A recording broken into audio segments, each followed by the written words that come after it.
Well, you know her from season 16 of The Voice on NBC. She's a hometown artist and she is doing her thing. She has new music coming out and she joins me right here, right now from Studio 1452 in downtown Detroit here at the Michigan Chronicle. It is the one and only Beth. Beth, it is good to have you with us. Thank you, Andre. Good morning and thank you so much. I'm Absolutely. happy to be here. Look, It's beautiful. I'm happy for you to be joining us. I mean, look, you're doing some cool new things. I got a chance to listen to the new project and everything, but before we get to the new music, we got to roll back a little bit because I know there were some days we used to call me the voice, but Oh, you're the voice still. no, you're the voice. No, you're the voice. I tell you, just call me and I just want to hear you talk. You can hang up. We don't have to get in conversation. I just want to hear you talk. Stop.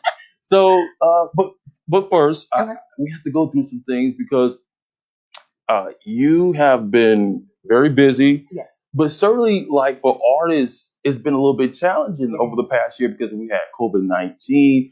How has that been like, just working through trying to put together new content, new music, but also have to deal with the challenges of what COVID-19 has presented, especially all of last year? Yeah. It has been a challenge, but it's actually been good for me because it makes you be more creative on what you want to do, and it makes you focus more on what you want to accomplish. And it caused me, my management, the producer that's overseeing my project, oversaw my project, to actually focus more on what we wanted to do. We kind of stopped working in the very beginning. I think everybody did in the beginning, like this time last year, because everything just got started and we didn't know what to expect. We didn't know what COVID was. And we took a little break. And then we decided that we wanted to continue working, and we pushed through. Shout out to my management, Courtney Benjamin, and my producer, Marcus Devine, because we kind of just talked about it. And we said, we're going to continue working. Yeah. We made sure that the studio was sanitized and it was clean. We talked to everybody's family members. Are you okay with us going back to work? And we worked and we pushed through and we created an incredible project. Yeah. I'm very proud of it. And I'm also happy that I didn't allow what was happening in our world to stop my growth and my progression. Yeah, I love it. Thank you. Now, for people who don't know, and if you don't know, you should, because you grew up in a music industry family. Your father, played in the Motown band for the Funk Brothers. But what's interesting enough is that I was reading that he didn't even want you to be in the music industry. Not. My father did not, nor did my mother, and they pushed me to go to school. I did. I went to college. I got my degree in business. Okay. And so I did what they asked me to do. Right. But my first love has always been music. And I remember, as a little girl watching my sister sing, and I really wanted to sing. And at the time that I was born, my father wasn't in Motown anymore. They had already moved to Los Angeles, but he was still a musician, and there was still a lot of music in the house. Sure. And some of the Funk Brothers that did not migrate to LA were still coming by the house, and they were my dad's friends. So I always heard the music, and it was just in me. I have a brother and I have a sister, and out of the three of us, I'm the only one that's really doing music. Yeah. So yeah, I did what they told me to do. I went to school. Yeah, she did her thing, and now she's continuing to do her thing. And then I was in the club at night. I couldn't help it. I couldn't help it. So, yeah. Now, we also have to talk about, because now you auditioned, you went through the process with NBC's The Voice, but certainly you've been a background singer for Kim and Anita Baker. But come on now, I know background was the start, but I think you did that because of a reason, right? Because many people will be like, "What do you mean, a backup singer? You're the lead. You're the lead." But there was a reason behind that, right? There was a reason behind it because I really wanted to sing, but I suffer from incredible crippling stage fright, which would literally make me ill. There were times that I had fainted or passed out. Like people were calling 911 because I was on the floor, like just panic attacks. But I really wanted to sing, and I was determined to not let that keep me from what I felt that I was supposed to be doing. Yeah. So I figured I'd take a shortcut. Be a background singer. I can still be on the stage, but not have to be in the front and deal with the pressure. Yeah. And I have to thank Michael Powell for that, legendary Michael Powell.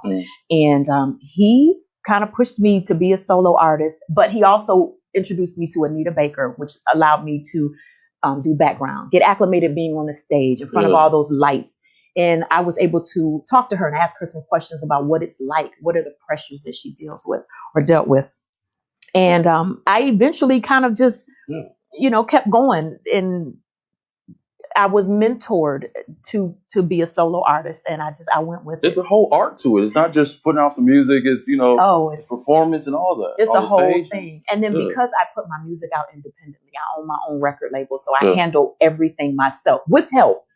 It's a lot. It's more than just That's a whole nother side of the business. It's a whole nother side of the business. And it's more than me just getting up and putting on sparkles and singing and smiling. There's paperwork and there's phone calls and there's decisions that have to be made and deadlines and timelines. So with all of that, I think that's one of the reasons why my dad probably didn't want me to do it, because of all the pressures that come with it. Let's talk about the new project for a moment. And you had a listening party a few weeks ago at the Imagine Theater in Novi. I wanted to say thank you to them for hosting that for me. It was incredible. Partnering with me for that. Yeah, it was great. In a moment, we'll be bringing in another guest, but first, let's go to the clip of getting a little preview, a little taste of what the new project sounds like and looks like. Let's take a look. Yay.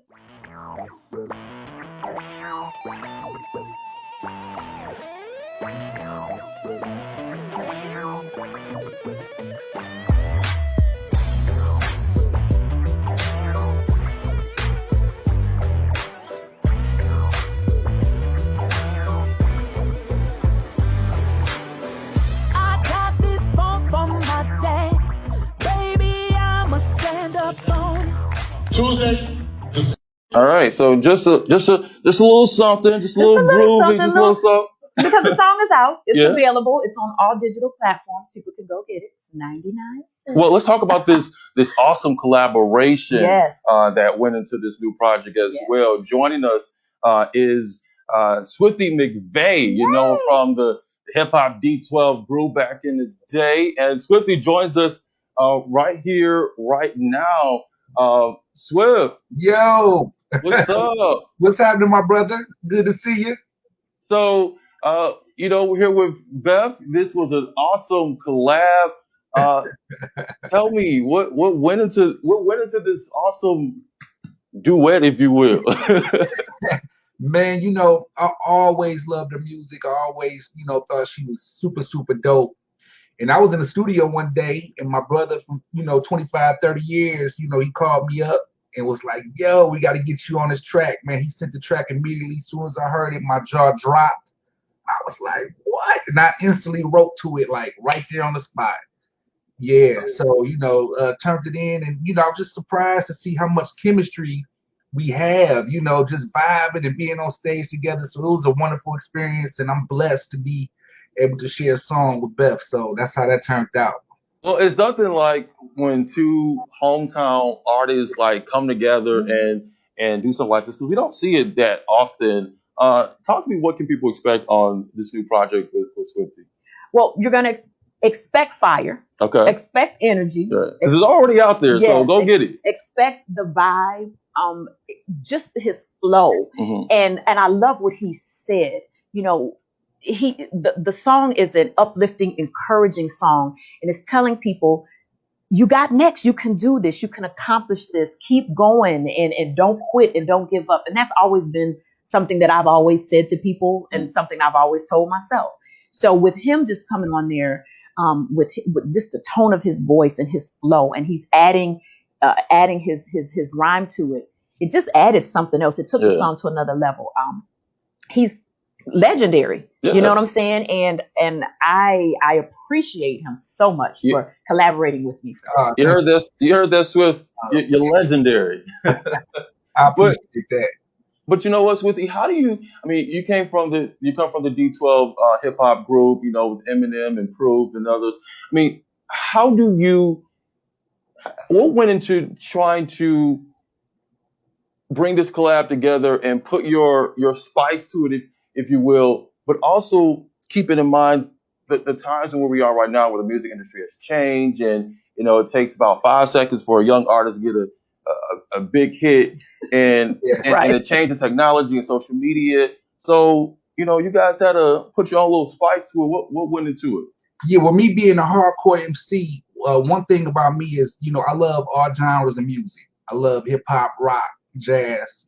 So I'm just thankful that I'm able to adapt when it comes to different flavors. I just don't stick to just one flavor of music. I love all type of music. So when I was brought, when the track was given to me, I was able to adapt because, first of all, I loved it so much. I love that funk sound. I love R&B. I listen to it all the time.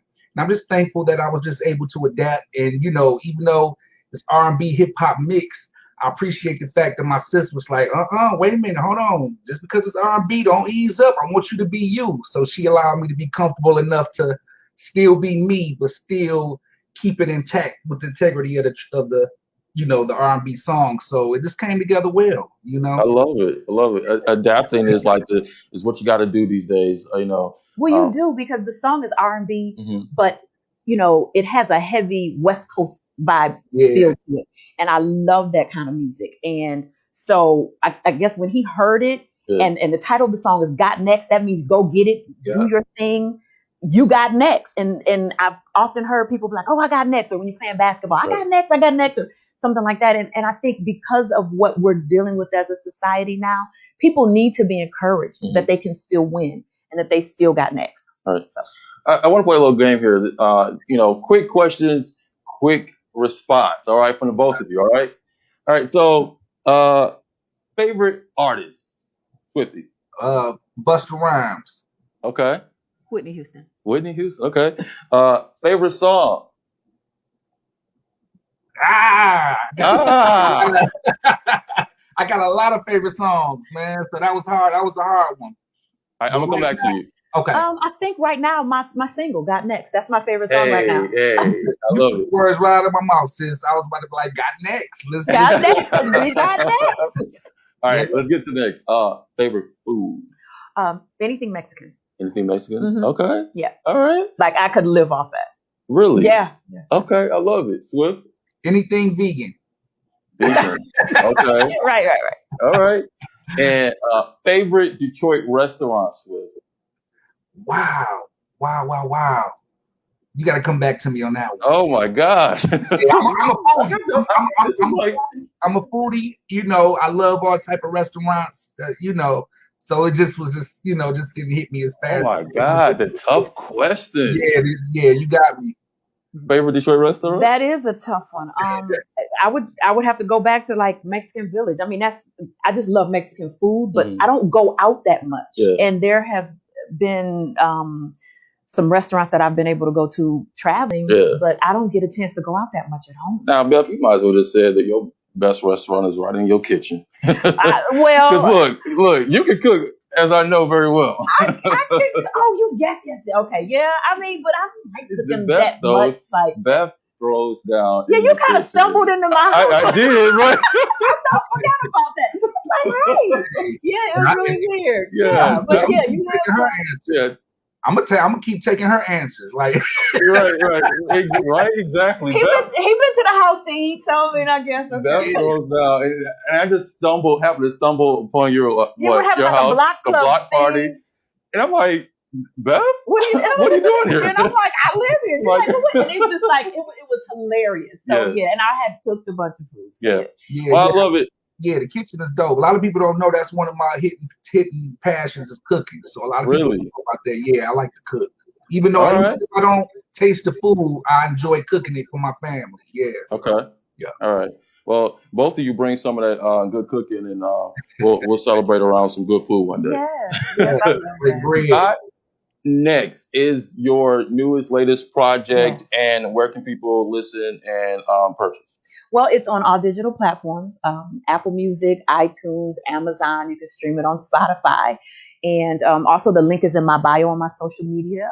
I'm on Instagram at Beth Always Sings, Twitter at Beth Always Sings. And they can get it there. No place you can't find her. Swift, thanks so much for joining us. This is an awesome collab. Thank you. I love it. And I just salute you. I salute you too, sis. Thank you. Yes. All right. We got next, Swift. Swifty McVay and the one and only Beth. You can watch this and tune in and find out more about Beth at MichiganChronicle.com. I'm digital anchor Andre Edge.